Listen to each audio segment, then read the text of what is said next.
Hello, everyone, and welcome to today's virtual conference titled Populism Shaking EU Foundations.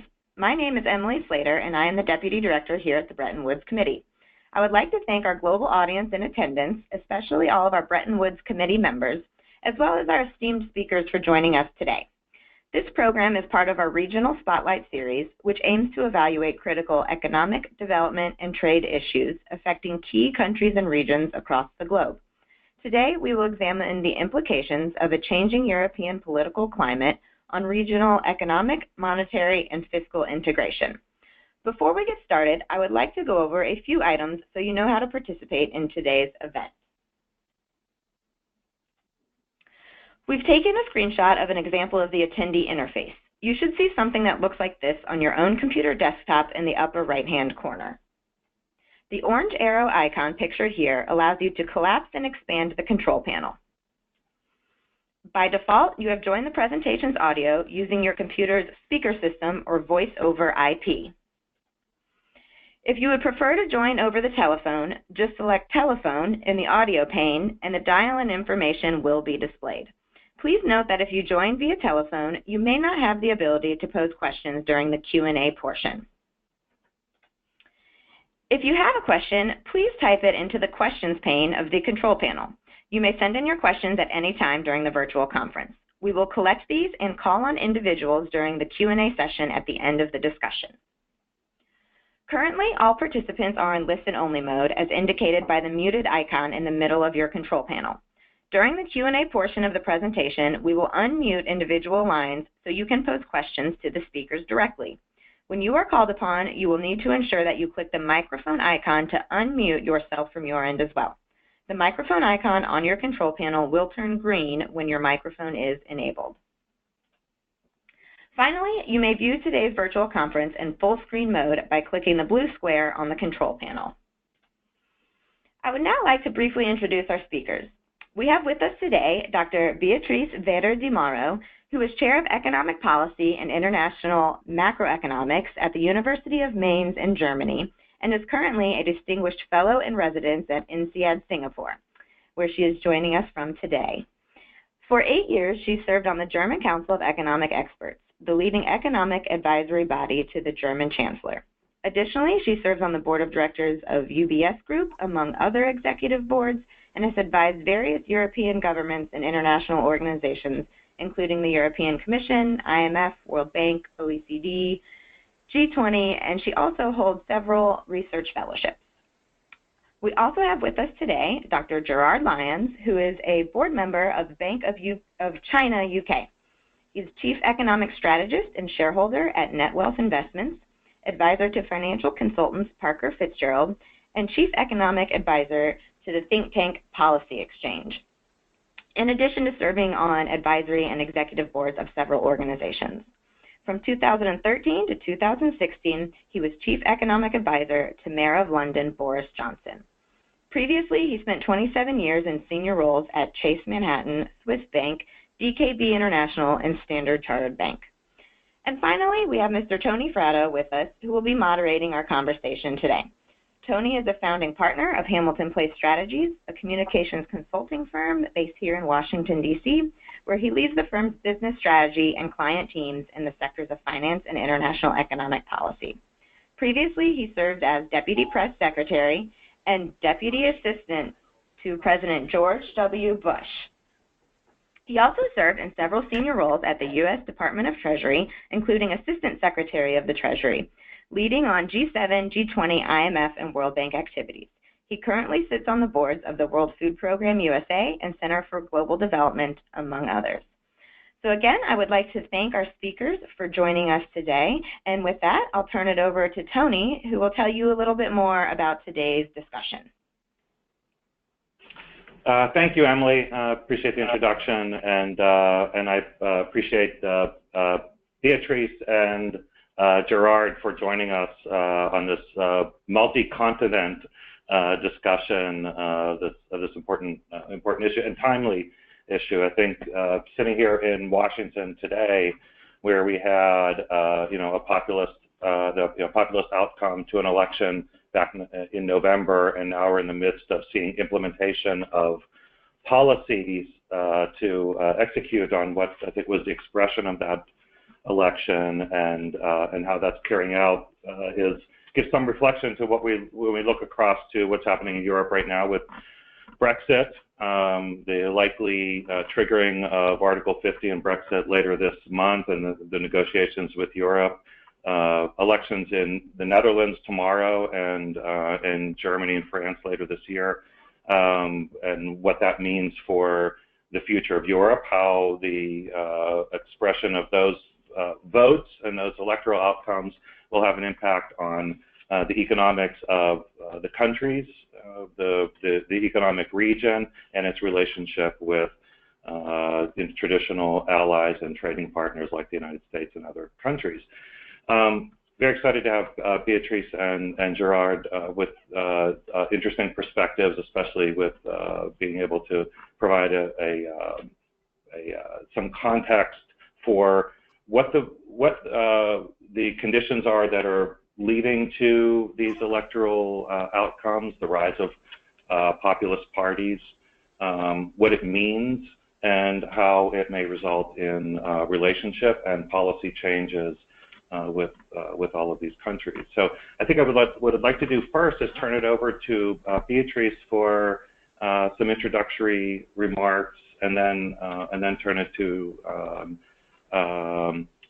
Gerard for the same, and then we'll have a more open discussion, and later we'll open up and make sure we have time for questions as well.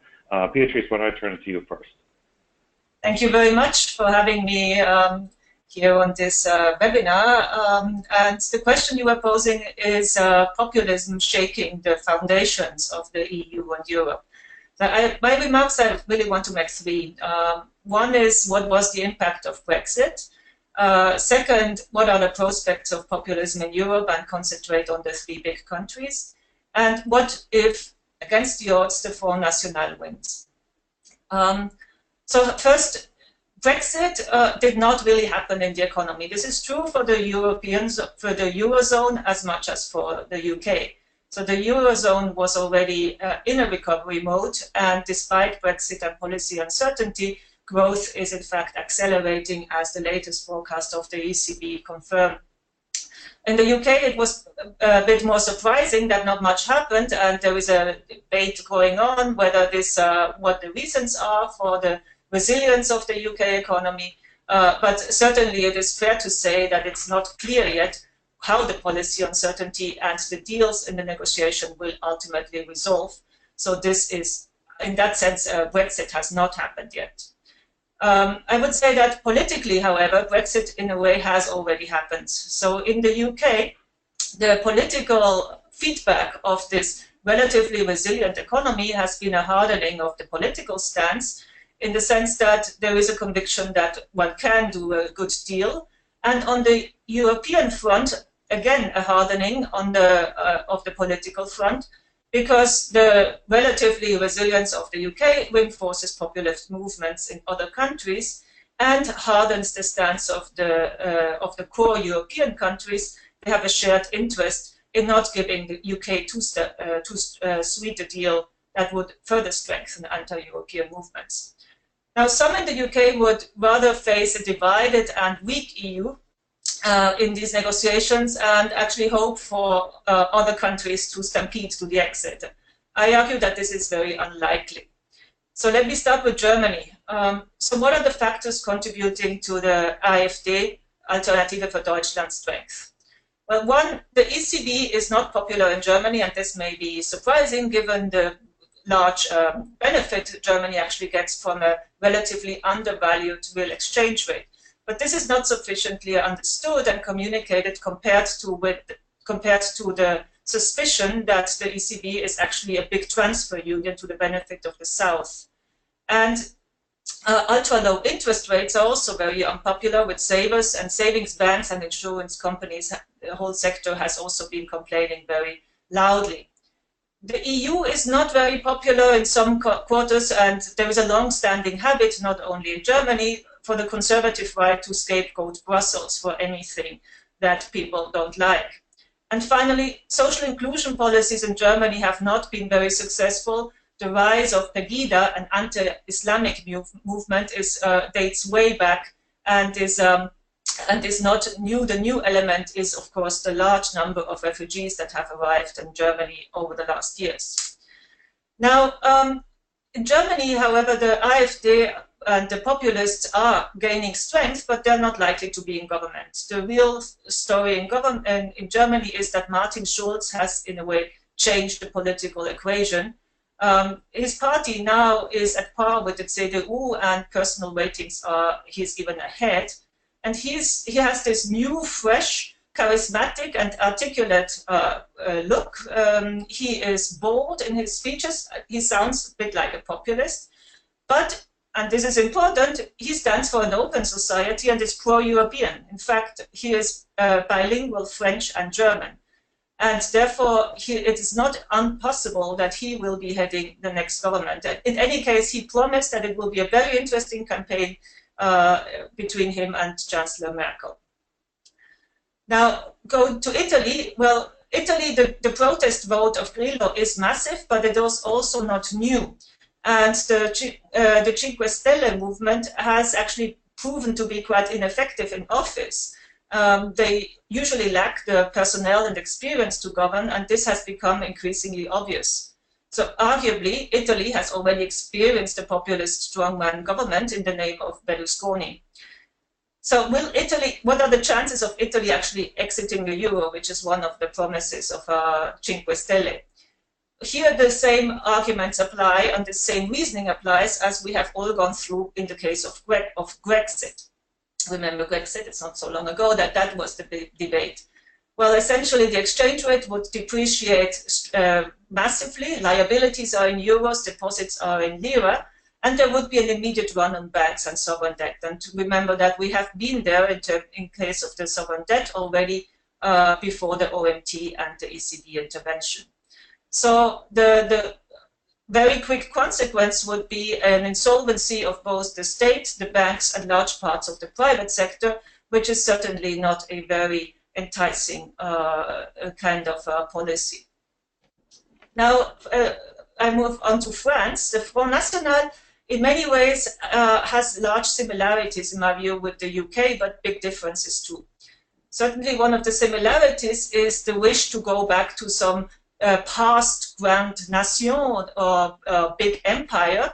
There is also the disenchantment among the forgotten, the structurally weak regions, inequalities, and the feeling of being treated unfairly in some quarters. The recipe is anger and blame the rest of the world, and particularly the EU, immigration, and the Muslims.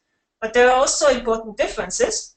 Le Pen is authoritarian and mercantilist, and her brand of protectionism is much more pervasive than the British.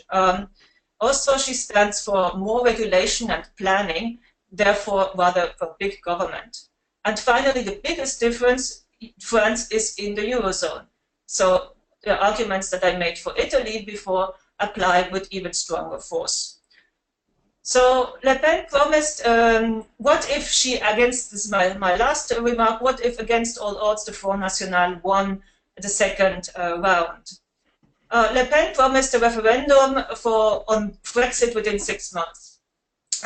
My forecast, however, is that she would reconsider this because of the immediate effects such a euro exit or an expected euro exit would have on financial stability. This is not the UK. The effects would not wait. If there is a suspicion of a euro breakup, there would be an immediate run on French banks and on the government. So France is clearly too big to fail, and there is no way big countries can exit the euro without causing chaos and huge losses at home. So if any kind of reason prevails, this is a highly unlikely scenario. So if no exit from the euro, then exit from the EU would be unlikely for France too. And by the way, a chaotic dissolution of the euro would also not be in the UK's interest. It needs a big, stable euro bloc in order to devalue against. And moreover, you know, even if you think that a dissolution can happen, the question then also is, what kind of exchange rate regime do you have afterwards? Between highly integrated countries like France and Germany, is there going to be a floating exchange rate? Rather unlikely. Would we return to a situation in which the Bundesbank is in the lead, like in the European monetary system? That's also rather unlikely. So when you think about alternative regimes, it is very unclear that there would be a better one. Conclusion, what will happen? So my rather optimistic conclusion is that no Frexit will happen, and that none of the biggest imminent threats to European stability will materialize. However, what will happen is that the multi-speed variable geometries are going to become the mainstream scenario. Europe and the EU have already been on the way of multiple speeds, see EU 28, 27 versus Eurozone, but this was never an official policy, and that, I think, might change. So going back to the initial question, is populism shaking EU foundations? Well, yes, it is shaking a bit, but I don't think it will collapse. Thank you. Thank you, Beatrice. Gerard. Yes, well, good afternoon. Thank you for asking me to join this. Populism. Let me focus on three areas. One, what is populism? Second, why now in terms of Western Europe? And third, and finally, the key part, the implications. What is populism? Well, I think it's important to stress that one size does not fit all. It means different things to different people. It is, like many things in economics, not a scientific term, and therefore people can interpret it in many different ways. It's interesting, just for instance, here in the United Kingdom, to read the popular weekly magazines. Some view it very negatively. They see it as the rise of the far right, citing the Netherlands and Austria. Others, in contrast, view it as a rise of the left, citing Spain and Greece. But really what it is, in my mind, is a reaction to the consensus and a reaction to groupthink, and a reaction to both the consensus and groupthink and overall economic policy not delivering. So maybe the key message when you look at Western Europe is that one size does not fit all. And one size clearly doesn't fit all within the Eurozone. And indeed, when one looks at it from a British perspective, we've decided to distance ourselves from the European Union and to position ourselves globally. Therefore, when one looks at populism from a US perspective, I think it's very important to stress that Brexit is not the same as Trump. Brexit received broad cross-party support. 2 out of 3 Conservative voters, 1 out of 3 Labour voters, 35% of Liberals, and naturally the vast bulk of UKIP supporters. Indeed, 6% more people voted in the referendum last year than had voted in the UK general election the year before. After a 4-month campaign, I have 3 children who are 19, 22 and 25. They said that for the 4 months of the campaign, their friends talked about nothing but politics, whereas politics is not normally talked about amongst the wider general public here in the UK. So it was a debate that really galvanised the country, and therefore it's an interesting reaction. The metropolitan liberal elite here in London were shocked. You only needed to go outside London to realise that the country was likely to vote Brexit. And indeed, there was strong support in many different parts of the country. So populism is, in my mind, different things to different people, but is a reflection of the fact that economic policy has not delivered for all. Why now? Well, stepping back from Western Europe, if we look at wages, over the last 25 years, wages have not risen strongly for many people here in the West. And indeed, I would say that there are 4 combined factors weighing on wages, both in the past, now, and in the very near future. The first was, of course, the demise of the union movement, and that changed the balance of bargaining power towards managers and the corporate sector. Globalization has received much of the attention as a so-called explanation for populism, however you define populism, of course. But the other 2 factors are technological change, robotics, how that's impacting things, and financialization. Take, for instance, one of the companies I'm involved with, Netwealth Investments. We recognize that within the financial industries, there are huge parts of the financial industries that effectively are building in huge margins, rewarding those people in the industry, but not rewarding the consumer, saver. But when you look at this collectively, unions, or the demise of unions, globalization, technical change, robotics, and financialization is a very difficult environment for many so-called ordinary people. And when you look at the Oxford English Dictionary definition of populism, it refers to it very much in terms of ordinary people. When one looks at it from a UK perspective, the vote in the referendum showed people focused on three things. First was sovereignty, a return of lawmaking and decision-making away from Brussels to Parliament and Westminster. Second was a halt to unlimited migration. It was not that the British people were against migration. Low migration does not, for instance, mean no migration, but they were against the people, generally, against the idea of just unlimited migration, which in turn was weighing down on wages, but more particularly was discouraging many UK companies from investing enough in their workforce in terms of skill training and overall investment. The third factor after sovereignty and migration here in the UK was the economy. And Brexit was seen by many people, and indeed by me, as being positive for the country. And indeed, I think it will be very positive in economic terms, despite the near-term uncertainty. For the EU, in contrast, the problem is this. The European Union is a political project, and at its core is an unstable currency system, the euro.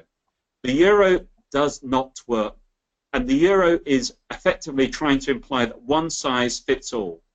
Beatrice talked about the ECB not being popular within Germany. Well, you can go to many parts of the periphery of Europe and it's not popular, and indeed in France it's very unpopular as well. Maybe the wider context is the fact that unemployment across Western Europe, particularly youth unemployment, is incredibly high. Now we are seeing global reflation, consequence of Brexit, consequence of Trump, consequence of relaxed fiscal policies and loose monetary policies. So in this context, it's easing some of the near-term pain, but it doesn't remove us from the fact that at the fault line of the ECB, of the euro area, is an unstable currency system. What does all this imply? Well, one can look at the implications in economic, financial, and political terms. Combining them together for the UK, the choice is between a clean Brexit, clean break, or a messy break. The UK has opted for a clean break because a messy break would be challenging the core of the EU. And the UK clearly wants to be on good terms with the EU. We don't want to challenge their four freedoms. We don't want to have a messy break where it depends the final outcome on all the political parties across Western Europe effectively agreeing on it. But the UK has opted sensibly to be outside the single market. Why would we want to be in the single market when being in the single market would mean that we can't control the rules and regulations that impact 4/5 of our economy, the service sector? We don't want to be in the customs union. The customs union basically is unfair to UK and European consumers. It keeps food prices incredibly high. We have a tariff wall aimed at protecting the agricultural sector in parts of Western Europe and the German auto sector. But of course, the UK wants to have a good relationship with the EU, hence the debate over the next 2 years is about a free trade agreement. But above all, the customs union does not allow the UK to have trade deals with the rest of the world. So the UK has positioned itself to be very much a global Britain, distancing itself in some respects from what has been seen here as an inward-looking, insular, backward-stepping European Union in many areas. That leads on to the EU itself. Hopefully this will be a trigger for the EU to reform. Clearly for a single currency area like the euro to survive, it needs to become greater together in political terms, but that really leads to a problem because we need to see more power ceded to different sovereign parliaments across Western Europe. And that was the debate here about 1.5 to 2 years ago, red cards and yellow cards, whether you could put up a red card, as in football, so you don't necessarily like what Brussels and the ECJ is proposing. But clearly it needs to reform. I think there is a strong possibility that Le Pen wins in France, and we're going to see in the Dutch elections this week the rise of the right. All of this is reflecting deep discontent with the direction of policy. That suggests to me that instead of the way that the EU normally responds, which is any questioning of Brussels or the ECJ, the European Court of Justice, the response is more Europe, not less. But really, we need to see less Europe in terms of national governments across Western Europe. And we need to see a policy that starts delivering stronger growth. That leads on to the final point. It's about positioning not just Britain, but Western Europe in a changing and growing global economy. Naturally, the key relationship is China, the US. In my mind, the key region is the Indo-Pacific, from America through Japan, Southeast Asia, China, and to India.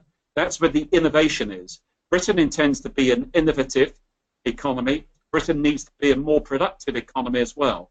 So clearly we need to judge policies in Western Europe, not just in terms of the relationship with one another, but also domestic terms as well. And in terms of Britain, it's about delivering on that domestic policy.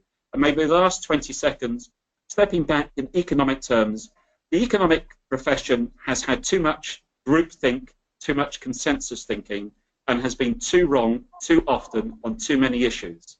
There are clearly key parts of economics that really are fantastic, and of course that's very sensible. But when it comes to the big macroeconomic debate, we seem to be reluctant to embrace change.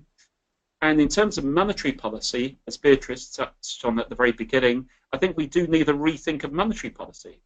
Output gaps don't work. We need to be talking about credit gaps, financial gaps. We need to be talking about some of the issues now being talked about in the States about monetary policy. But also at the same time, fiscal policy. Clearly, austerity has not worked, and we need to have more effective fiscal policies as well. So I think it's not only about what we do in Britain and in Western Europe, but I think there's a more general debate in terms of the need for economic policies that deliver for more people more of the time. Thank you.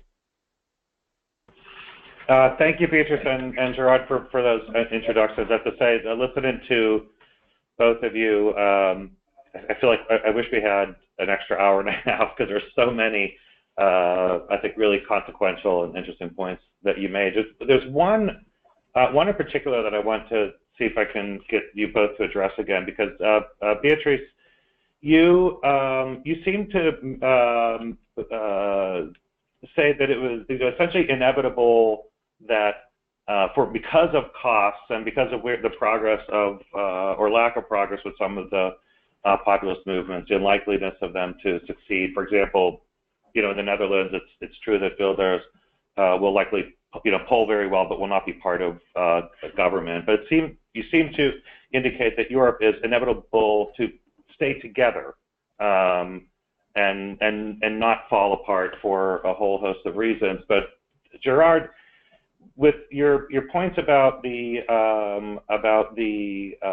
euro and the need for, I think what you were indicating was significant reform needed in the eurozone. You seem, I don't think you said this directly, but the conclusion that I would draw from that is that the eurozone project is doomed to fail. Am I reading that correctly? And is that what you're predicting for the near future? Sorry, you're coming to me first, Tony. Yes. Yeah, let's go to you first, Gerard. Oh, sorry. In terms of the euro, I've been long of the view, indeed, dare I say, I wrote an article in the Financial Times back in 1997 of all years, and it appeared then because it was seen as a non-consensus view. I argued that the euro needed to become a political union to survive. And clearly the euro has survived because we've had greater centralization. Banking union is the latest example. But ultimately, you see, many people, I think, underappreciate the loss of sovereignty that comes with being a member of the euro and being tied very much to the EU club. Now, if countries are prepared politically to accept that, then the euro can survive. But I think Beatrice touched on one point when she said some people in Germany think of the ECB as a transfer union. And I would call it the balanced economy paradox. It's the sort of fact that if each country across Western Europe, like maybe if you think of it in individual terms, it's sometimes easier. If all of us as individuals decided for our own personal financial reasons we didn't want to spend, the reality is that no one ends up spending.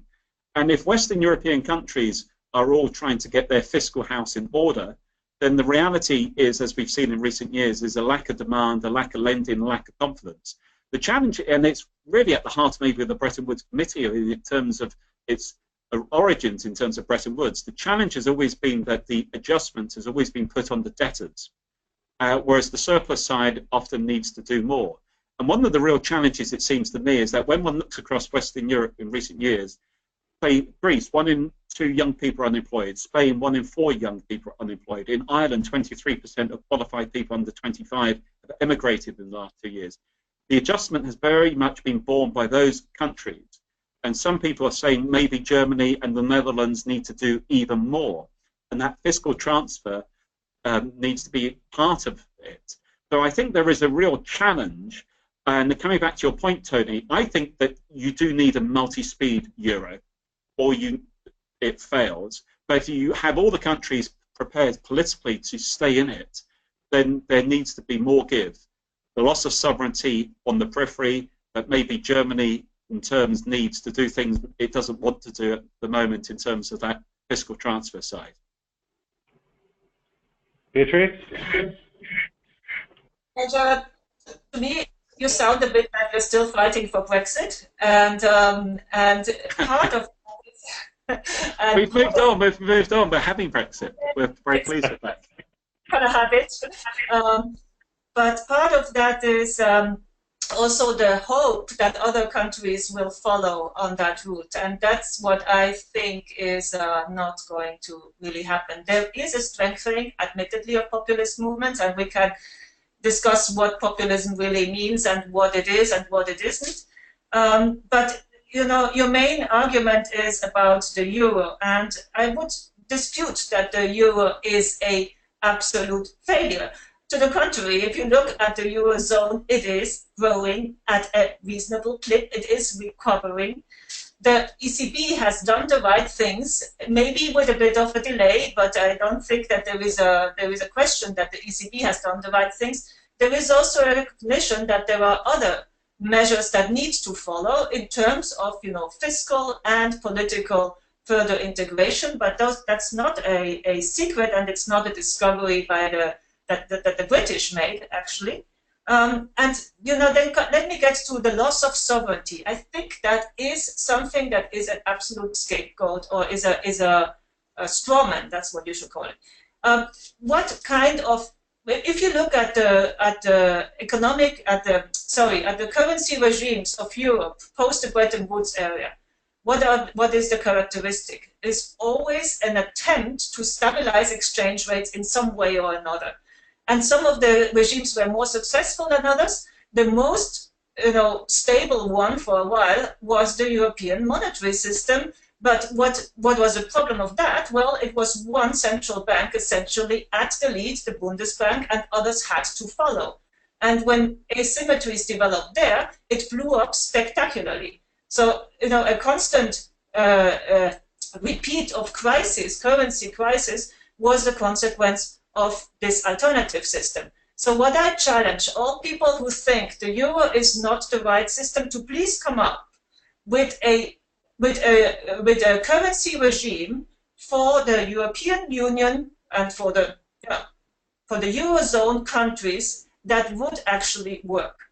And I think that's where a lot of the thinking just stops. You know, people say what they don't like and what they don't like, but we all know that all regimes have, that there are trade-offs. And, you know, floating exchange rates between France and Germany, I cannot imagine that this would be a better system. In fact, you know, it's pretty clear what would happen initially, and that this is not ideal for either country, because there would be a very strong appreciation of the D-mark or whatever it is then, and a very strong appreciation of the franc side, and this possibly would continue for quite a long time. Again, the UK now benefits, and by the way, also the countries that are facing the euro, they benefit from this big stable bloc, and that therefore they can engage in competitive devaluations. But just imagine competitive devaluations on a grand scale all across Europe. I don't think we want to see that again. Can I just come back just a couple of points? I agree with Beatrice that the ECB has done a very good job. I think it has done a good job. I'm not wishing any problems on the rest of the EU area at all. I do think some of the tensions politically being seen in Netherlands and in France are a reaction to the fact that people don't think policy is as good as maybe some people think it should be. But from a UK perspective, I think the UK Prime Minister, Theresa May, is actually adopting the complete right attitude. It's about having a good relationship with the EU, and it's about positioning the UK globally. It's not just about the UK being positioned well within Western Europe. The comparative devaluation, UK has a big current account deficit, and we tend to view currencies as being a shock absorber. But hence, currencies do move down and they do move up. Against the dollar, for instance, the pound has been at parity to 260 in the last 25 years. So the pound is probably incredibly cheap on the longer term basis now, fairly valued on the short term basis. But I think the key thing is for the UK to actually position ourselves so that we have a good relationship with the EU, but that we actually, for instance, here in the City of London, it's the skills, the knowledge, the experience that makes the financial centre good. We need to see greater innovation, continued innovation across the whole of our economy.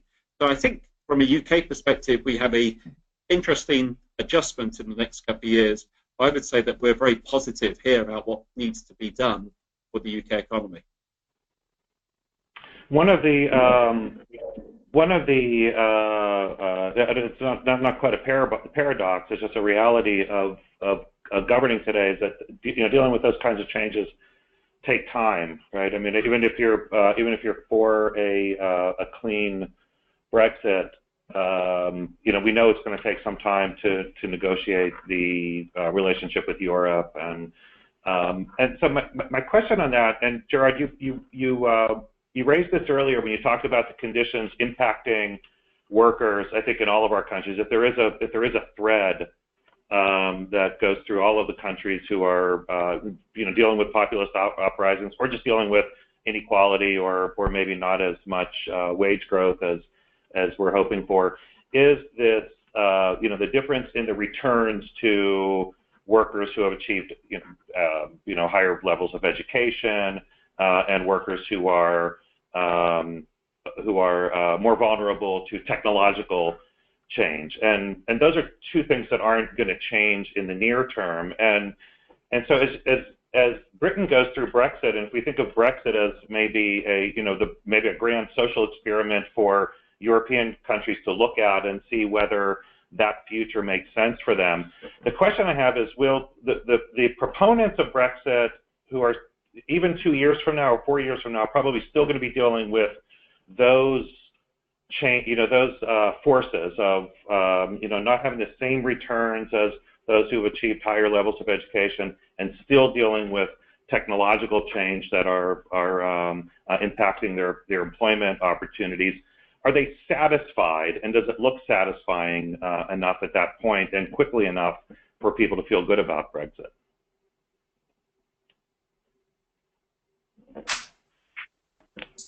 Gerard, I think you're on mute. If you could unmute yourself. Sorry, apologies, I was on mute. Sorry, I muted my when you were speaking.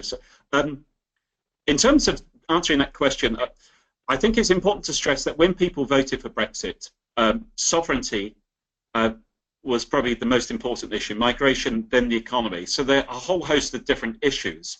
But one of the interesting things that's been highlighted in particular in the last 6 months here in the UK is that in terms of productivity, London is an incredibly productive economy in itself, and that reflects a whole combination of factors. But the UK has a huge productivity gap between London and its second, third and fourth city, bigger than maybe any other Western economy. And at the same time, like other Western European economies, there's a big difference between urban areas and rural areas. So I think there's a whole combination of factors that come in which are linked to what we need to do at the domestic level. But certainly skills and education and productivity are very important parts of that. One of the interesting stats that's quoted from the Centre for Social Justice was that if you look at EU workers in the UK, EU 15 workers, so from the EU 15 countries, pay, I think it is on average, higher tax than UK taxpayers, which would suggest they're in higher skilled areas or in the southeast of England. But EU 27 workers minus EU 15, so from the 12 other EU countries, pay significantly less tax than the average UK worker, which would imply they're in low-skilled or regional areas.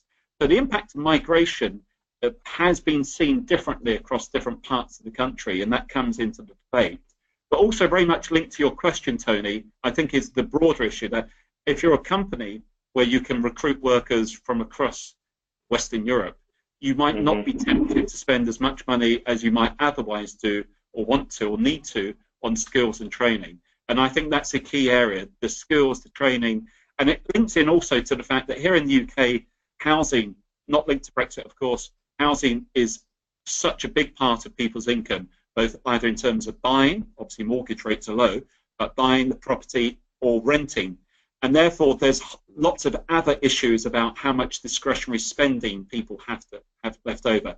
So I think the outcome for the UK economy is not only about getting our Brexit strategy right, but it's really a great opportunity to get our domestic economic policy more on track. We are able to return competency in so many areas. We've given control of regional policy, for instance, to Brussels. We've given control of state aid to Brussels.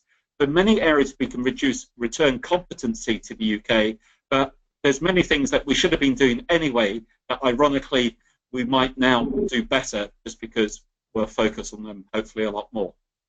I think, and as Beatrice to respond to that as well, but the question of you know, the transition costs and whether because you have people, you know, you could change conditions, but you can't change their, you know, their talent and the things that they're dealing with. Beatrice, firstly, I mean, is Europe better? Is it easier for Europe to have the UK? You said it's better to have the UK in Europe, but is it easier for Europe to not have the UK in? Easier. I don't think anybody wished the UK to go. I don't think that is and yes, of course, the UK was sometimes a difficult partner, but it was not a hate relationship from the European side, I would say. But you know, that's the point is, you know, that's spilled milk. Why want to cry over it? You can't put it back in the bag either. So the question is now, looking forward, how does Europe respond to this? And here, you know, except if, which is not my forecast, really populist, and France is clearly the most dangerous of all. If a populist government, if there are no populist governments, the consequence will be stronger integration in a multi-speed, but not necessarily the one that, you know, the UK wants, because the UK, of course, wants the multi-speed and then being part of the, you know, of the speed that they choose, and the parts that is basically a la carte. That's not the way I predict it will work, and it is not going to be easy. It's not going to be easy to agree, but there is now a strong incentive to do so, because you know, the consequence of disintegration would clearly be very, very strongly felt, not only abroad but also at home in all of these countries. And you know, one thing, Gerard, if you say, you know, we've given regional policies and all of these policies that internally could have dealt with regional inequalities or with technological change. I mean, the EU budget, as you certainly know, is minuscule compared to what countries do themselves. So it's just not right to say that the EU has been doing the regional policies for Europe. It's a small drop on what countries, national governments and national budgets actually move. And the fact that there has been a neglect of regions and structurally weak regions, that is not the EU causing that. That is a common cause that we now recognize in many countries, including in the US, and that we hopefully address, but it's not the EU. Can I just come back, because I think the listener listening to Beatrice would get the impression that Western Europe or the EU is a phenomenally successful economic area, and it's not. Western Europe is the slowest growing region of the world economy, of the major parts. Obviously, Antarctica is slower, but compared to Indo-Pacific, compared to even the States, despite the discontent people have in the States, it hasn't delivered. No, it's important to say, Germany faces a big problem in its pension funds. You have a banking crisis across Italy. Unemployment rates are not coming down across Italy. They're coming down in some other peripheral economies. The EU and the Eurozone in particular is the problem. Now, there's been talk of multi-speed. Here in the UK, we don't want another car. We are going for a clean break. The UK could not have been more transparent about what we want. The Prime Minister gave what I would say was an excellent speech at Lancaster House earlier this year. I did a report with Liam Hannigan that's available from the Policy Exchange website called Clean Brexit that outlines why it's beneficial for Western Europe and the UK if we have a clean break, but that means we have also a sensible relationship in terms of free trade area. But I think Beatrice touched on some very important points, but at the same time, the reason why there is so much discontent, good economics is good politics. Bad economics might lead to bad politics. And you cannot say that the economics and politics of Western Europe have been good. Thankfully, here in the UK, our economy is good. I think our politicals, obviously, depends on your political view, but we now have a sensible approach going forward to our relationship with the EU in terms of the negotiation talk. I think as Beatrice touched on, hopefully for all sides it will turn out successful. Banking crisis, that the UK was actually the country that had to give the most guarantees to its banking sector. I do seem to remember that there was a crisis in the UK too. I mean, if we are talking about relative, disasters, then I think the UK has not totally escaped any of those. But I don't think it is all supposed to be about the UK or Europe. The question is really, where are we going forward? And one of the questions that was actually posed to us is also, what does this mean in terms of globalization and deglobalization in the world as a whole? And certainly the renationalization and populism that is also part of the Brexit story are not boding well for the global type of Britain that you are advocating, or any kind of global world. I mean, I live here in Singapore, what gets more global than that?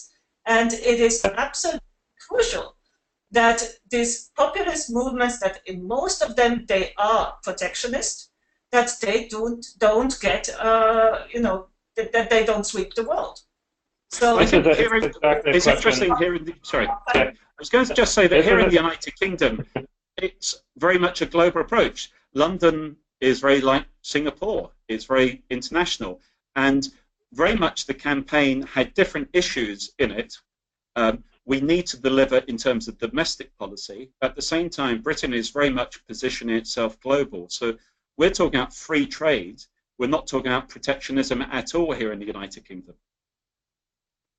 This is, I know we're going to want to try to get to a couple of our audience questions, but certainly this is a big question that we're interested in, especially here in Bretton Woods Committee, is thinking about this world that we may be on the front edge of, where you have the United States talking about, America first, and questioning the usefulness of economic arrangements, of security arrangements, and it's a very inward-looking posture from the United States.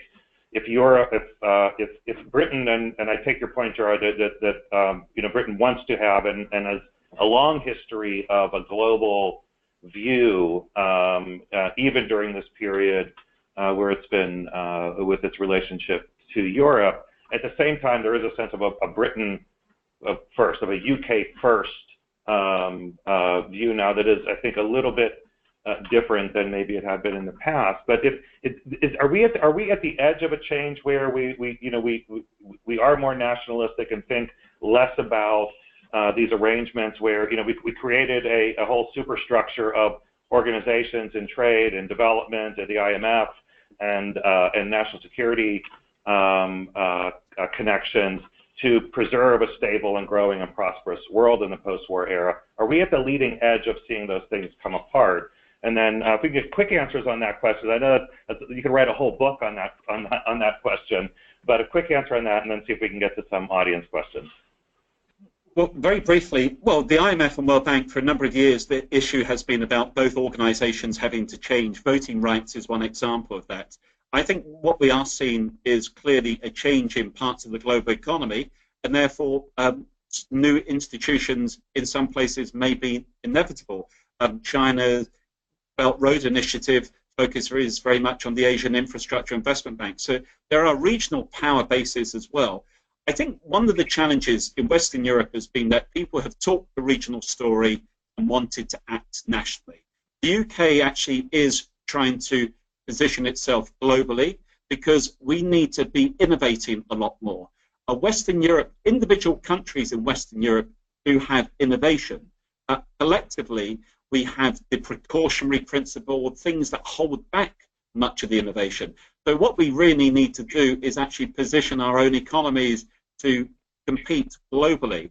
So I don't think it's, naturally some people will have a more protectionist tendency than others, but that's no different now, I would say, to other times in the recent past. But it's about making policies deliver for all, as well as positioning economies globally.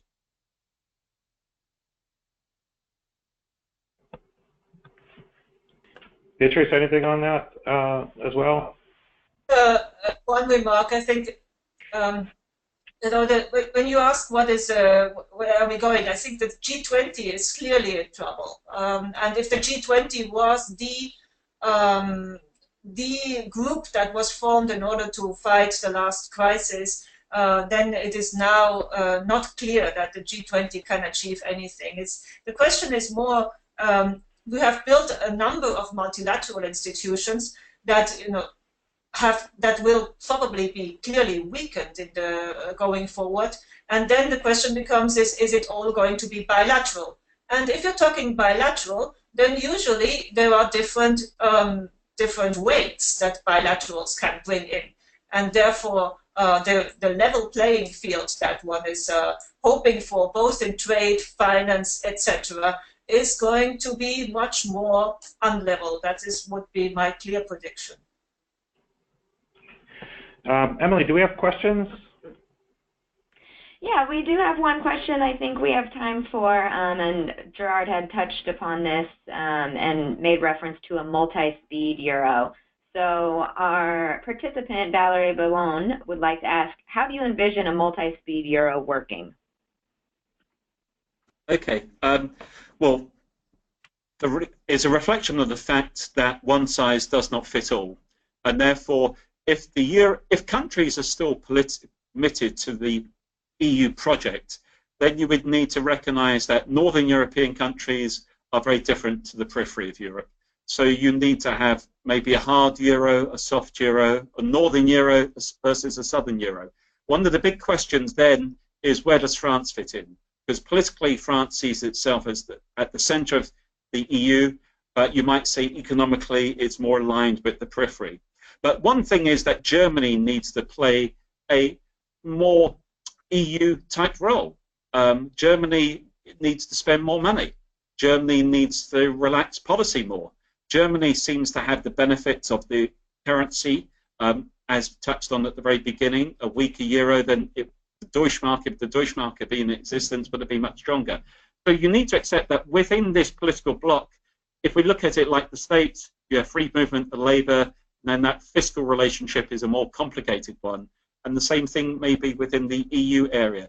The important thing is Britain is positioning itself to actually be global, good relationship on the continent and good relationship globally. But going back to a question I think was from Valerie, it's about recognising the periphery is very different to the core. And if you're to stick with not going back to national currencies, then you need to have a more sensible currency relationship than currently. Can I say something on that? I mean, there's this story about whenever you have fixed exchange rates, then the adjustment mechanism is not going to be through the exchange rate. What you're suggesting is a northern and a southern euro. Well, then first you have to dissolve the euro and make two blocks. It's not clear these two blocks actually would want to be together. And it's not clear that the South actually would be a bloc at all. So basically, I don't think what you're suggesting is something that any of the countries that are involved there would actually agree to. And competitive devaluations between them are also not so attractive. Now, in terms of the imbalances that you have mentioned between the North and the South, I think it is absolutely important and very, very little recognized that what is happening at the moment is this adjustment, for instance, in unit labor costs, is taking place, as one would predict.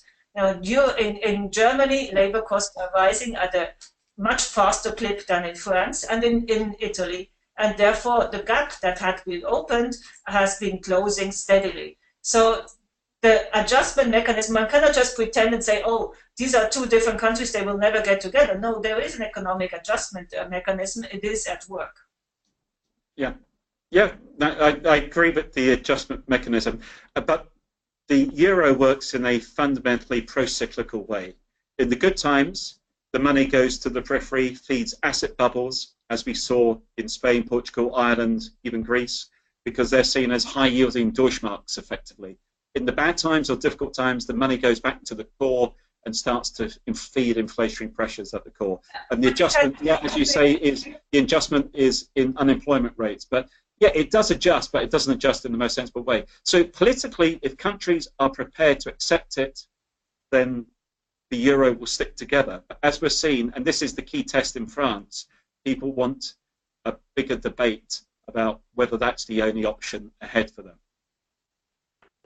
We have just a minute left or so that we can close. And why don't I actually close in the tight reaction to what does it look like? What does Europe look like, and what does relationship with the UK look like in 3 years and 5 years? If we're on this webcast in 3 years, what are we talking about? Well, if what we are seeing right now is not just negotiation posturing, and part of it may be on both sides. The tough stance that Gerard is here putting. We want to be global. We don't care about the EU. It's our biggest trading partner, but we don't care about them so much. We want good relations, but we will have a clean break. I mean, that is going to be at some stage costly, and certainly for the UK, and possibly also for the EU, but more so for the UK, because it is, the trading relationships, you don't change them so quickly. You don't move the island over to the Asia Pacific. It stays closer to Europe, and usually distance matters a lot in trade. So let me put it this way. Right now, it looks like there could be a hard and clean and costly break. I certainly don't hope for that. I do hope that there will be some compromises, but what you cannot expect, what nobody can expect, is that these compromises come at the cost of European integration as we know it. And that is, in my view, not going to happen if, France and Germany and Italy stick together. Gerard, last word. I think it will be, coming back to your question, Tony, I think the future relationship will be a good one. I think in security and military terms, the UK will have a good relationship with the other EU members. In economic terms, I think it makes sense for a negotiation over the next 2 years to actually recognise the benefits of having a good free trade agreement between the United Kingdom and the rest of the EU. I think we have a choice between a clean break or a messy break. A messy break is bad for all concerned. That's why I think the Prime Minister is right to go for a clean break outside the single market, outside the customs union, and a relationship where the UK has a sensible relationship on security, on military defence issues, and on economic issues.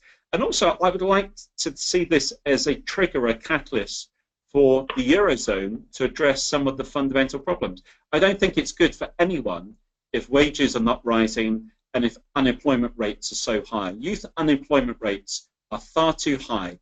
Here in the United Kingdom, we've tried to address that, but we still have issues, way to go. But the UK employment situation is very good. We need to see more people in full-time contracts, not on zero-hour contracts. So we shouldn't kid ourselves here that we don't still have a lot of work to do. But I think across Western Europe, we need to see politicians becoming more accountable to their people and delivering growth for all. And then hopefully Western Europe, including the UK and the rest of the EU, will actually position ourselves far better globally. And it won't just be US versus China and the Indo-Pacific. It will be a much more multipolar global relationship. Thank you, Gerard, and appreciate you making time today to join us for this. Beatrice, thank you in Singapore very much as well.